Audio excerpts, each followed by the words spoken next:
Welcome, everyone. It's February 18th to the Jupyter contributor meeting, and we have the agenda page up and in the chat. Mike, I think you're the first one. Yeah. So, um, first of all, I wanted to highlight a very interesting conversation happening on Jupyter Zulip chat.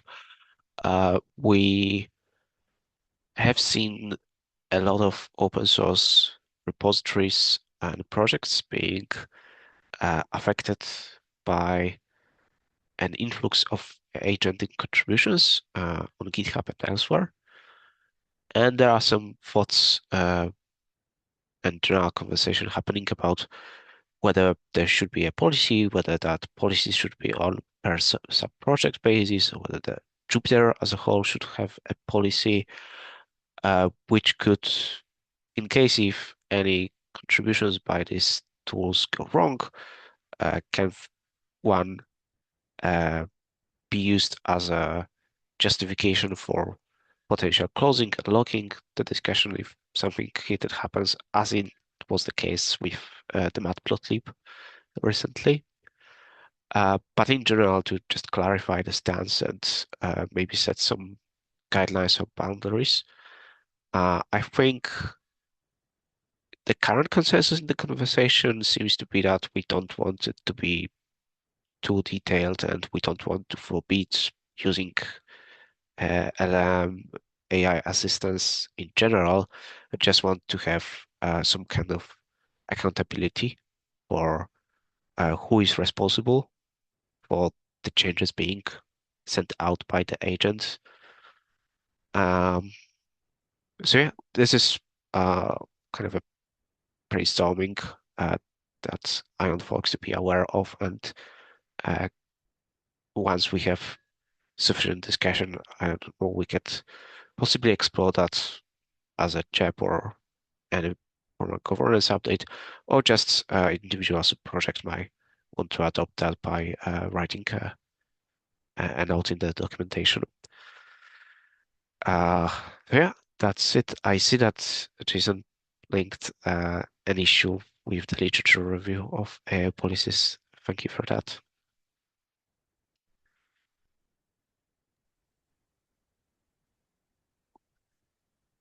I think we don't need to discuss that in more detail on this meeting. Now, what I had, Well, uh, yeah, go ahead. I'm just curious, do you think we are reacting to real problems that are happening right now in Project Jupyter? In are we behind the ball in what's affecting us in Jupyter? Or are you thinking we're just trying to get ahead of things like the Matplotlib thing or things that we see happening out there? Well, that was definitely pretty bad, but and we did not see this level of uh, or this severity, but we do see lots of automated PRs or PRs clearly created with very little human out intervention, if any at all, which are clogging the review queue, which are a maintenance burden, and in general a drag on the resources. Uh, So as which a is rip, not okay. to say that there has not been any positives from all this LLM tooling. There are, uh, but currently there is an issue that I personally feel on the JupyterLab repo. I'm not able to catch up with the review. We did add, it's now been merged, the AI disclosure section for PR review. And I noticed there's been a few PRs that have started marking whether they were generated by AI and more particularly whether they were reviewed by the authors, which I think is the first gate that would help. Maybe it's too early to see how our first step of disclosure is affecting things, either in our ability to filter PRs or the motivation for authors to review more carefully their PRs, et cetera. Um, I feel like right now we're in the stage of we've implemented the disclosure. Let's like wait a few weeks and sort of see how that can help us manage the queue and potentially make the queue higher quality. So far, from what I've seen, the agents will come and just delete that section or Ah, populate with their own template. And I saw that on free PRs already. got it. Okay. So I think one thing we can do is insist that that section is there and filled out. And if it's not, like we don't even look at the PR. In fact, I would go so far as probably try to queue up a bot that says if this isn't filled out, we automatically mark your PR as draft and ask you to fill it out to see any reviewer consideration. Which is fine on some level. Mhm. Uh, Sometimes like they do make some progress, and why I would like to look at this PR Yeah, even yeah, despite of yeah. that. Fair And enough. sometimes they are just spam, which Yeah. is going to be sitting there. And until Mhm. we close the PR, and even after we close the PR, for a newcomer who's new to the GitHub interface, it might not be clear whether the PR that was closed has addressed an issue or not. So there is even a suggestion or an experiment on GitHub to enable deleting PRs like that. But that's, of course, like a longer discussion. So can we just say maintainers, reviewers, Mike, feel free to insist that that section is filled out. And if it's not filled out, feel free to ignore the PR or post a comment saying, in order for this PR to get looked at, this section needs to be filled out. That provides an easy way for us to filter out PRs and concentrate, focus our reviewing time on stuff that we know at least that's met that bar. Yep, we'll do, and we'll see how it goes from there.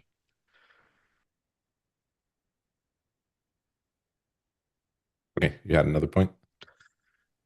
Yes. So my other point is about Jupyter Server and its future. So in particular, it seems that Tornado has not been well. It is maintained. It receives new commits, but it's not being actively developed. I think that's a fair thing to say, and especially it's not adopting uh, new standards, new features, or the adoption rate is very slow. And that's fine for to some degree. Jupyter Server is very stable and receives relatively little development, except for some new exciting features that everyone wants, and they will probably be included in a new major release. Um, but I wanted to kind of hear whether there are or have been any discussions about the future where Jupyter Server does not depend on Tornado. And I'm not saying necessarily Jupyverse being the future, but easing the transition path and potentially um, finding a way to make extension cross-compatible between servers. Has there been any exploration on this or any issues that anyone could point me to?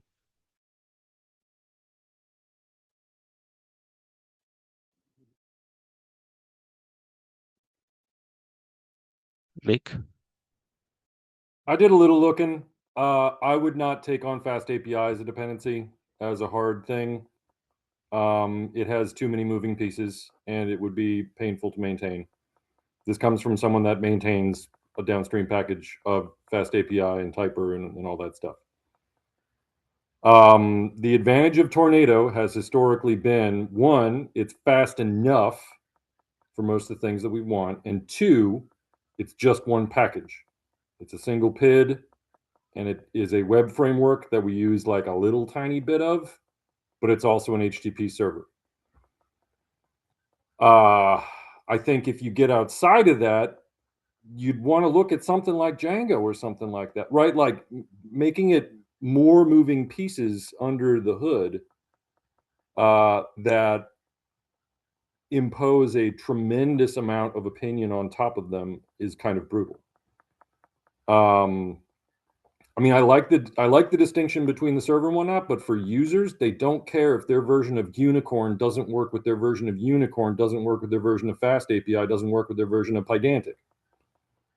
So merely on a technical solution thing, ASGI is great.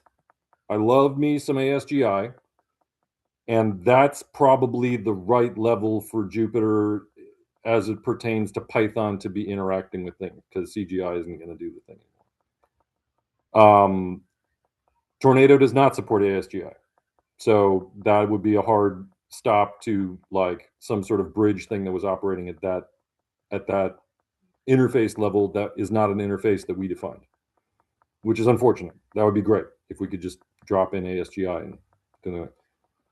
That seems like something that would be kind of sick to fund for Tornado to support mounting ASGI things. You can mount WSGI things, but the magic of the Jupyter Jupyter backend is that they've been cooperatively multitasking since before Python supported it natively.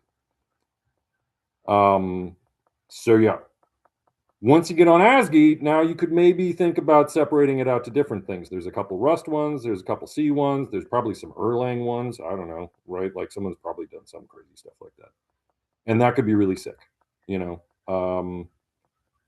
I have not tried to bridge anything with Jupyterverse to Jupyter Server, but I think any discussion about server side workspace file management or something like that would have to be, you'd have to think about that from the two cases, because we can't, that's going to be so complicated that there's no way that we're going to keep two implementations working once you move the user state to the client, to the server, which again, I no comment on that, but if that's being discussed.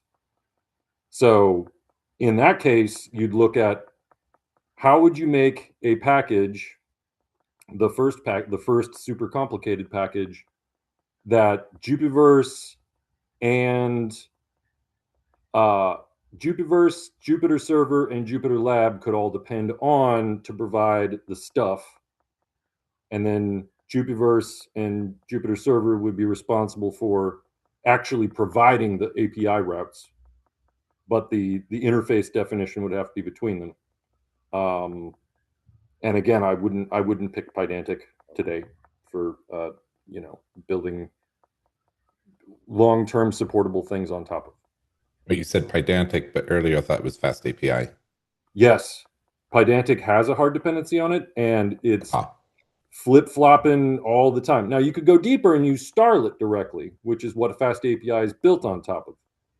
Fast API is just a shim with a bunch of Turing-complete type hints on top of Starlet and a huge raft of other dependencies. So that is my perspective from this. If we want to get to something that's simpler and easier to maintain, adding a complex dependency chain, let's not talk about HTTPX either, right? Adding a new complex dependency chain to replace one that had it previously one step. I guess Tornado has one dependency or something like that. That would be painful. is that your main objection, that the dependency chain is complex?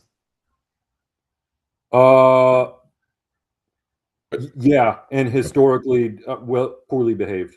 Okay. Like from maintaining those downstreams for a couple years. Like they're not. It's crazy.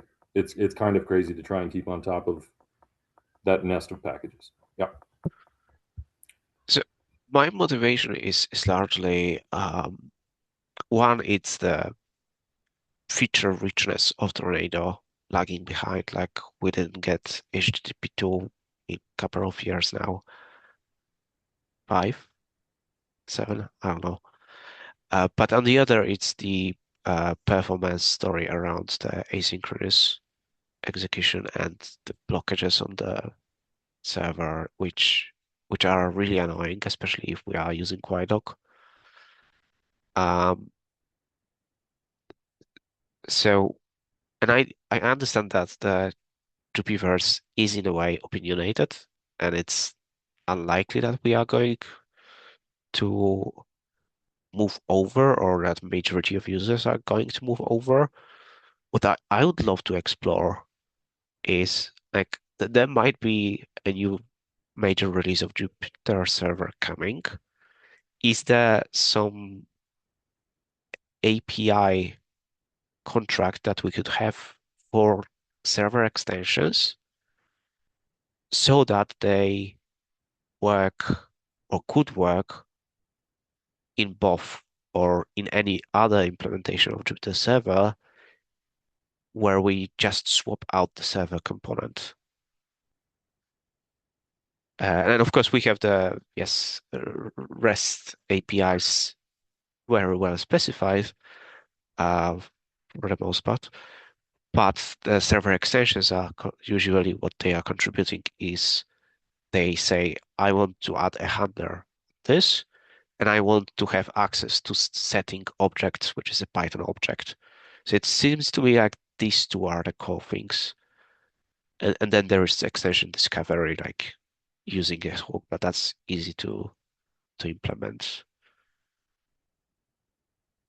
Yeah, so if by setting object you mean also things like content managers and stuff like that, there are a few classes in Jupyter Server, like content manager, that are supposed to be extensible.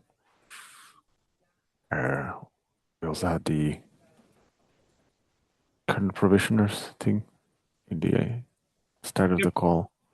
I mean, So this like, yeah, you just have to go over like what are the most popular Jupyter extensions and see like, is there an API you can make so that we can lift those over? And then that would be the 80% of the 80/20 thing, right? And then the question is like, okay, can we make something similar for the 20%, or would that have to be manually ported? That's kind of how you would start at something like this, yeah. I think. yeah, I mean, at the bottom of the stack, you'd have an interfaces package, right? That contained no, just again, this is all like firmly rooted in Python, and maybe that's the longer term discussion of why is it you can only extend the server with Python, right? Like, what else can we put in there? But having types at the boundaries, even if they're weak Python, not runtime check types that different servers depend on, would be the start. So yes, they would not, because the contents manager, for example, if it encounters an error, it will throw HTTP exception using Tornado class of an exception, which is already making swapping that difficult or extending the contents manager across, because like 90% of the contents manager class could be easily swapped, I think. It's just that the return types are not well, agnostic. are they return types or are they raised types? Oh, both of them, I think. Well, the return types sometimes are just like dictionaries. I don't remember. Because I mean, if that's the only problem, quote unquote only problem, like you could make an error factory, right? That it's going to make this. This is what I'm going to raise if this particular thing happens, and you could type that. But by default, it falls back to Tornado, but you could have it do whatever. But yeah, like Jupyter Contents is a great place to start if you were going to do that, and would be a hard requirement if you had a server-side client. That would be like the first thing that would make people insane and crazy, trying to extend on top of that. But yeah, it's got to be like not diamond pattern. I forgot what it is, but it can't be in all of our places where we have a spec that's also embedded in the reference implementation. It makes it very hard to get outside of that, and it makes it hard to make any kinds of performance changes. Like I think we just added some other thing for JSON part, like someone happened to add OR JSON, so now we have OR JSON forever, which had some like really dubious supply chain stuff. So, right? Like, what is the API that provides? Here's some bytes, give me back a dict, right? But now we've got this other thing that we now have to maintain until, because that's the performance option. Yeah.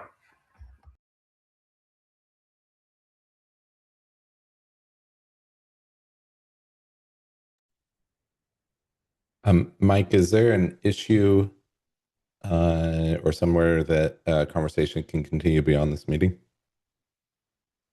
I will create an issue and update everyone on this one in the next meeting. But no, part of me asking that on this meeting is because I wanted to ask whether there's an existing issue. Yeah, absolutely. There might be an existing issue in like the Jupyter Server Team Compass, but there's no in-depth technical discussions there.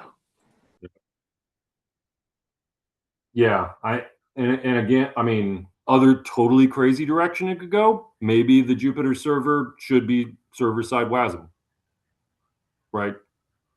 You know, like it's those are rich types that you can pass between different language runtimes. We get WASM time pi running.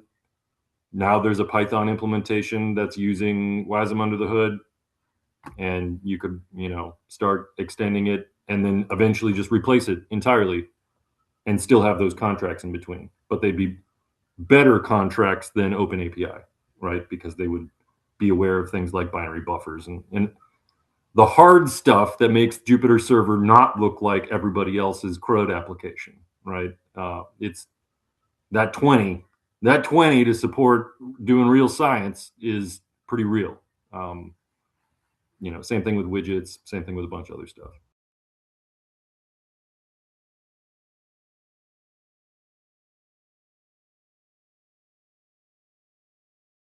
Okay, thank you all for describing like what the future might look like.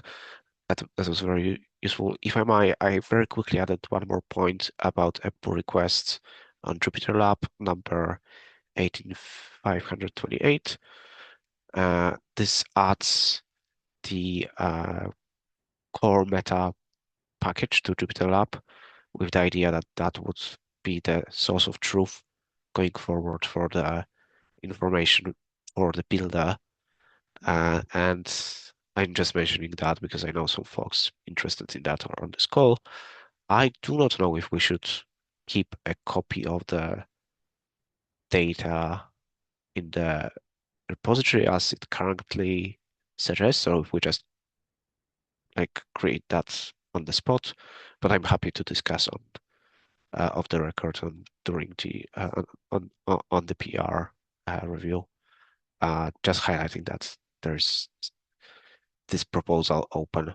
And currently, I think we can just fall back to downloading the package.json from GitHub, but that's not ideal long term.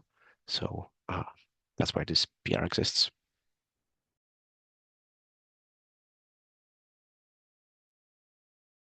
Yeah, I think the core meta package makes sense. I'm not too sure about downloading stuff from GitHub. I think it was discussed, right, in one of the issues that there could be issues with the rate limit, right, when we don't use the token. It feels like it could break very easily, I suppose. But if we have that as a proper package, it sounds like it would be way more solid. Yeah, so one idea is that we add the core meta going forward for 4.6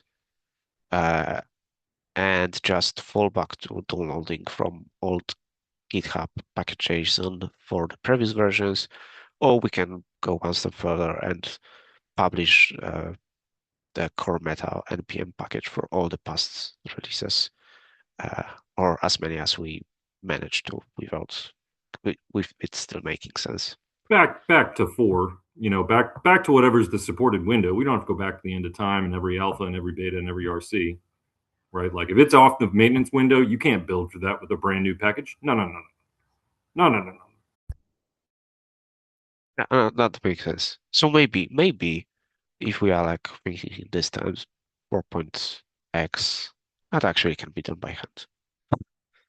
I mean, it's still scripted, right? Like, I mean, it's it's not a one-liner bash script because you got to do some stuff, but like, yeah, you could gin up all those packages at once and upload them at once in an afternoon.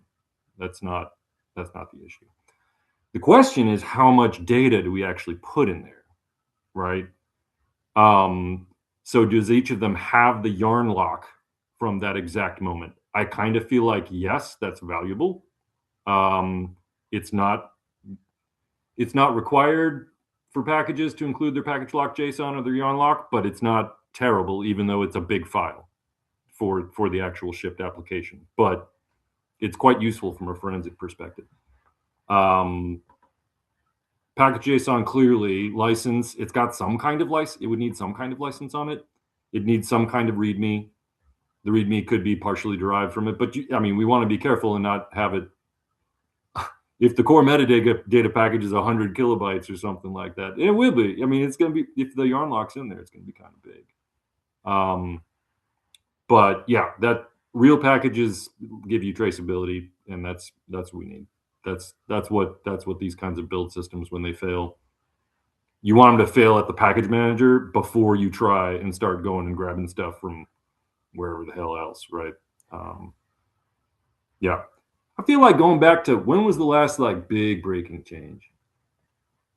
We changed yarn or something like, like somewhere like 4.2 or something like that.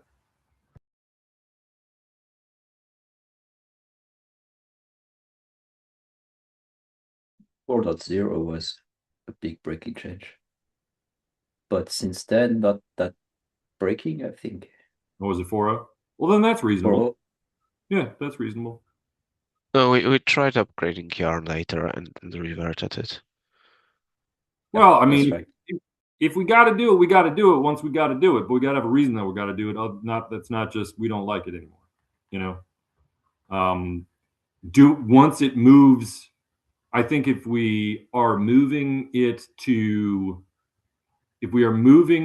bundled yarn, if we're keeping a bundled yarn, moving it to Jupyter Builder is awesome, because then that's going to knock a full megabyte off of each of the existing ones.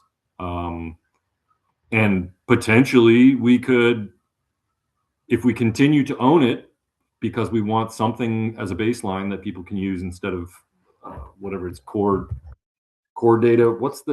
There's some damn mechanism for using things that aren't NPM that you have to bootstrap. Anyhow, if we want that to work, we could just like inject that workspaces package, the plugin, directly.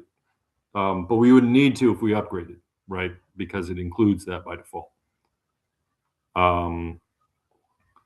But it does raise the whole other question of like, do we need that? Do we need to keep bundling a yarn, or do we need to give the package manager a place inside of package.json and say, here's what I need you to do to install packages? And we could shift to a default of, you use NPM and that's what you run. But instead, if it was, I want these packages in these locations, and then, okay, now find me the build utils in that thing. Okay, now find me the core metadata. It's like 3 things that we really need from the environment. And if PM can do that, or something else written in Rust can do that, that's great. Just give people the levers they need to turn those things. But we can't test against all those things, because that's on you. If we're not managing anymore, you got to just tell us what to do.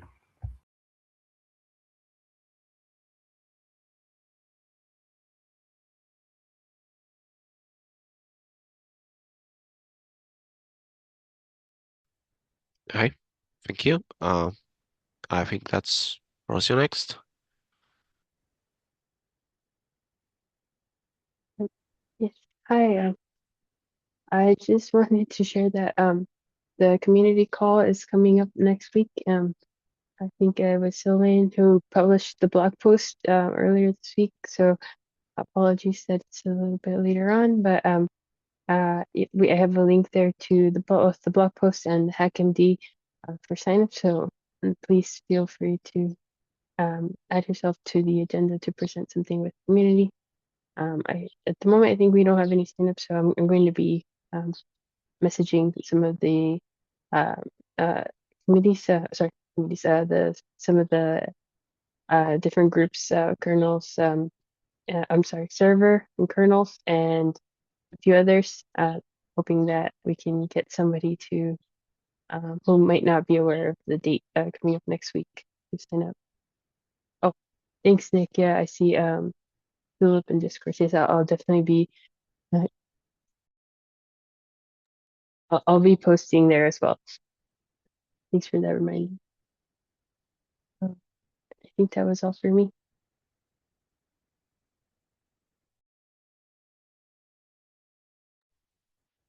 Great. Thanks, Rosio. Looking forward to the community call. And I noticed, Wazim, is that how to pronounce your name? Oh yeah, that's it. Thanks for waving hi. And just as a pattern, like if anybody else wants to step forward, put themselves out there and introduce themselves to the group, like we more than welcome that. Wazim, we'd love to hear from you. Oh yeah, thanks. Yeah, Wasim is my name. I'm team lead on kind of the notebooks team or in the Positron IDE. So this is at Posit. And yeah, like just a huge fan of Jupyter notebooks myself. So before that, I also worked on NBDev, which is like a tool suite for doing like package development in Python with Jupyter notebooks.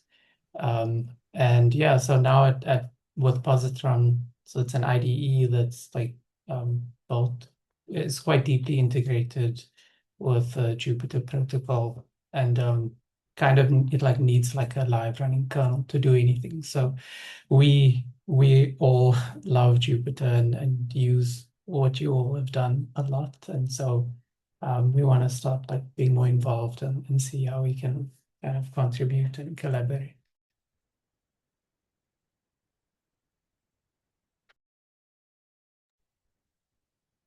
Awesome. Welcome. I am curious, is there a part of Jupyter that you're thinking of being more involved in contributing and things like that? Is there a part of Jupyter that is a place where you see yourself or your team members contributing and being involved? Is there a pain point you would like to like work on, or is there a part of the stack that you're particularly invested in? I think it's maybe a bit more speculative at this stage. Yeah, I think just by attending and listening and seeing what's your guys' focus, there might be some things that come up. Awesome. Welcome.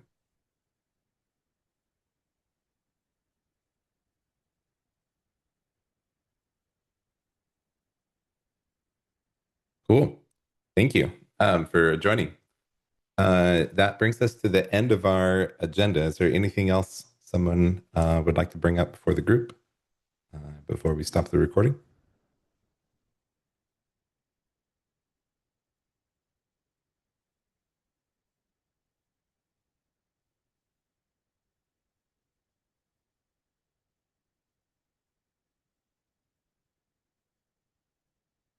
Okay.